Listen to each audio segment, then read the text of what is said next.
Everybody, welcome to Much Adventure. Today, I'm going to be checking out what does the sun going to look like and what are its effects on our planet and the solar system in 100,000 years, a million years, and then a billion years. So let's just start now. We're going to be simulating everything in Universe Sandbox. Will Earth be swallowed? Will Mars finally be habitable? What's going to happen? So roughly our sun is about 4.6 billion years old, which means that it is halfway through its main star sequence. And how I'm going to be doing this is I'm going to be going over here and we're just going to be simulating all of these things, and then we're going to be checking out kind of what happens to the Earth and seeing all of the effects. So let's do it. Okay, so here's present day. Everything's set to 1. Look, the sun is 1 sun mass. The radius is 1 radius of the sun. The luminosity is 1 luminosity of the sun. And that's what we're going to be changing is these things to simulate what it would be like in the future. So let's fast forward and we'll start now with 100,000 years in the future. So I've simulated 100,000 years in the future, and really this is all I did. The mass we're keeping the same. The radius we've increased by 1%. The luminosity we've increased by 1%. That's it. So the effects on Earth are going to be very small, if any. You can see the average temperatures climbing here, but it's roughly around the same as what it's been. And let's go check out the composition of the Earth here. Scroll down to life likelihood. 91.8. I think that's actually like what the game sets it at. Is 91. Correct me if I'm wrong. But anyways, I think so. Everything's basically normal. Like it's, there's not that much change in 100,000 years from now. The sun's basically 1% brighter. So now let's get back in there and let's make it a million years in the future and see if that changes anything. Now, to make it a million years in the future, this is what we're going to do. The mass is going to be the same because there's no mass loss yet. The radius is going to be about from 0.02 to 0.3. So let's just for fun's sakes, let's just make it 0.13, okay? Lock that in. Now you can see the density goes down a little bit, which is okay. We're going to leave it like that. The luminosity, it's about up to 0.015. And there we go. So now that we're cooking at about a million years in the future with the sun. So let's take a look here. Just what's happening. Nothing's really changed. I mean, we've only increased things by basically 5% brighter, and it's about 3% larger radius-wise, not the mass. Okay, so let's get in there. It's probably not that insane on the Earth. Now it's getting a bit warmer. As you can see, the average temperature is rising to 10. Let's check out the surface and see what's going on here. Well, the min temperature is minus 80. Average temperature. Let's speed up time just really quickly, like years. Let's blast through a bunch of years and see exactly what happens. Okay, we're like hundreds of years in the future now. Slow her down, holy Lord. Okay, so now it's like the year 3,337. Okay, that's what year we're in now. So we're a couple hundred years in the future. So the average temperature is 12, so not that crazy to be honest. Min temperature is minus 82. I mean, that's cold. Max temperature is 33. Not much has really changed. Let's go over the composition and check out down here. Life likelihood's gone down a couple percentage. Earth similarity's gone down 1%, it seems like. So, we're still probably good. We're still probably good in terms of the Earth. Now, can we check out the habitable zone if it's moved at all? Not really. It's kind of looks fine. Mars is still is not in the habitable zone quite yet. Kind of is, but kind of isn't.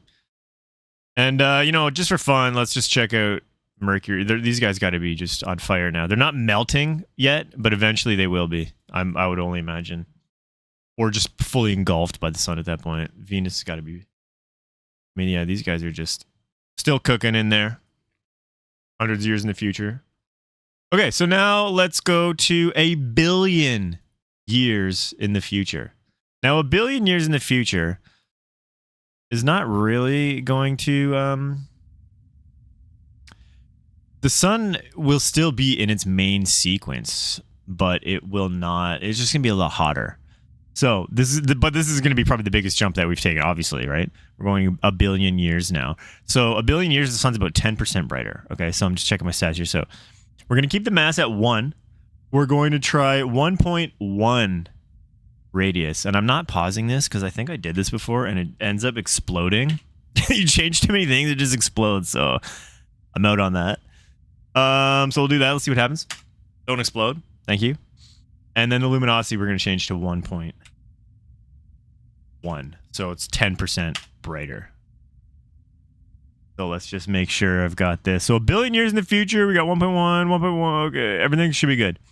Okay, so now, you know, it doesn't seem like that much of a change, like in the cosmic grand scheme of things, right? Like it really doesn't seem like that crazy, changing something by, you know, 2%, 1%, 10%. But we're about to find out exactly how crazy that is. Like on a cosmic scale, it's nothing, but on Earth scale for us, it's probably everything.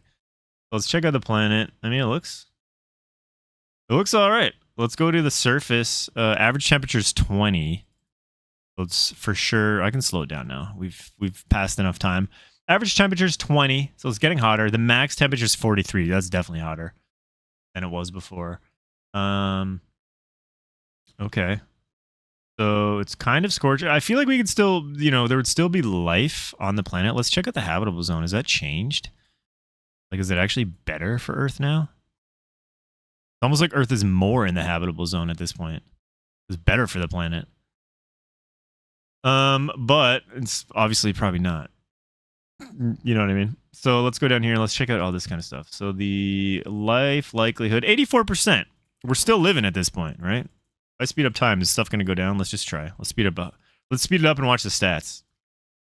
No, not really. I mean, if anything, look, the life likelihood's hovering between 84 and like 89 I just seen there. So we're doing pretty good.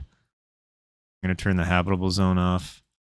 So you know what? A billion years from now, we're basically still fine. But what if we push it farther? Like, let's make this thing a red giant because that's when it's at the end of the cycle. That'll be about 5 to 6 billion years from now. So let's see if I can do that without exploding. That's the hardest part.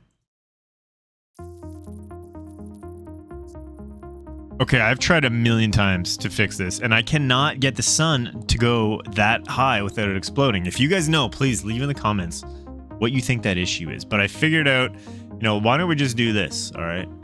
So I think the way to do this is find a, you know, the most similar star that we can find to the sun in that time in 5 billion years. And I think that's going to be, correct me if I'm wrong, guys, but I think that's going to be Arcturus. Because look, it's only, the radius is 25 times the sun, but the mass is basically 1.08 of the sun. So super close.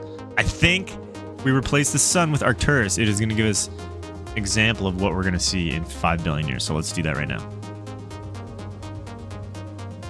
Okay. Now the thing is, can we do this guy?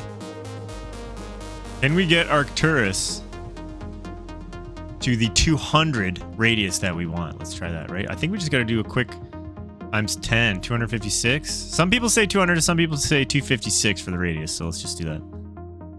Okay, massive. Now let's play, will it explode? No.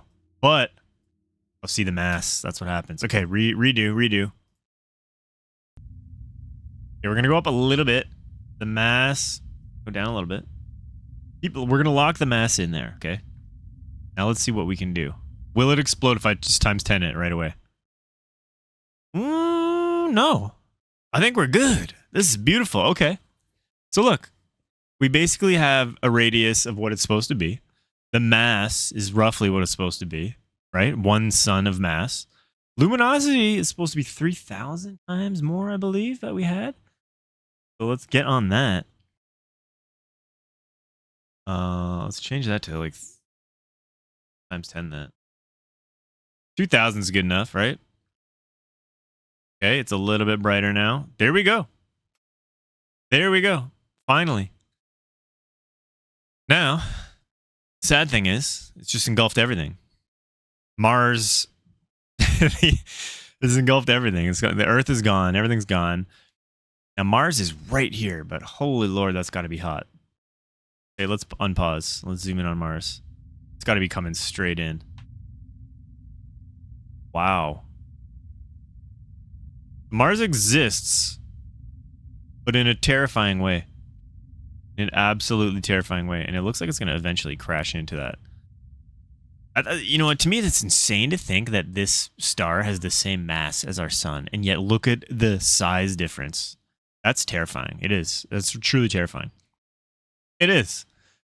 So here's our solar system about 4 billion years from now. Now, what happens 10 billion years from the present day?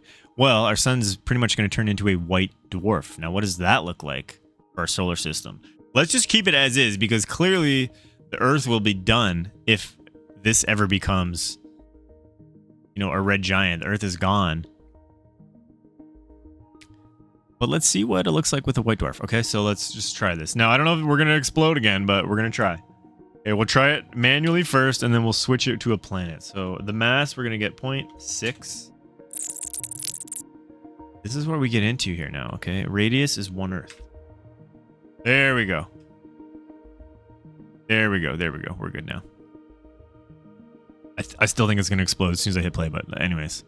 Arcturus, a.k.a. the sun, a.k.a. in 10 billion years. What are we going to get? Let's try. No explosion. Thank God. No explosion. Just life. Just life. Living life. Okay, now let's fast forward. Oh, and everything's gone. Now, why is that? Everything's gone because it doesn't have... I mean, it's about, what, 60% of the sun's... 60% of the sun's mass. Oh, but look, everything's not gone. I thought Mars was shooting away. Look, it's actually going to come back. Now this is wild. Look at these elliptical orbits here. So Mars would basically be like a frozen wasteland for, you know, years and years and years, and then it would come back in. Look at, let's zoom in on that. That's so interesting. Was this our hope? Let me turn the light on there. Because what's crazy is that it's giving off such little light. There's nothing. There's nothing. It's just an ice. Ice. But what happens when it gets close? Right? So like we're going like years away from Arcturus. But then what happens when we cross? I'm going to pause it like right here. Nothing still. It's so dull. That is terrifying. So you're looking at the new solar system. Let's check out what the habitable zone looks like on this one. Does it even exist? Got to be so close. There is no habitable zone. So it's just once we're wait. Oh, or is it so close? Oh wait, no, there is a habitable zone. Oh wow, that is so close. Look at that. That is crazy. Well, there you have it. 10 billion years from now, you're looking at essentially what our solar system becomes. Now, the question is anything habitable? And the answer is no. Because the habitable zone, look at how tiny it is now. It's you got to be basically right beside the star. You got to be like where the moon is to the Earth, essentially, is what that looks like to me. That is so tiny. Not saying it's impossible, but maybe, you know, 10 billion years from now, have we become so smart that we've moved Mars all the way in somehow with rockets or something on the planet? Anyways, guys, that was a cool thought experiment. We saw what was going to happen with the solar system. 100,000 years, million years, billion years, and then we even went further to 5 billion years, and then even further to 10 billion years. And what you're left with is this. Hope you guys enjoyed that video. If you did, please subscribe to this channel, and please leave me a comment if you want to see anything else like this. I really appreciate comments. So till then, keep watching the skies and appreciate that sun out there, guys.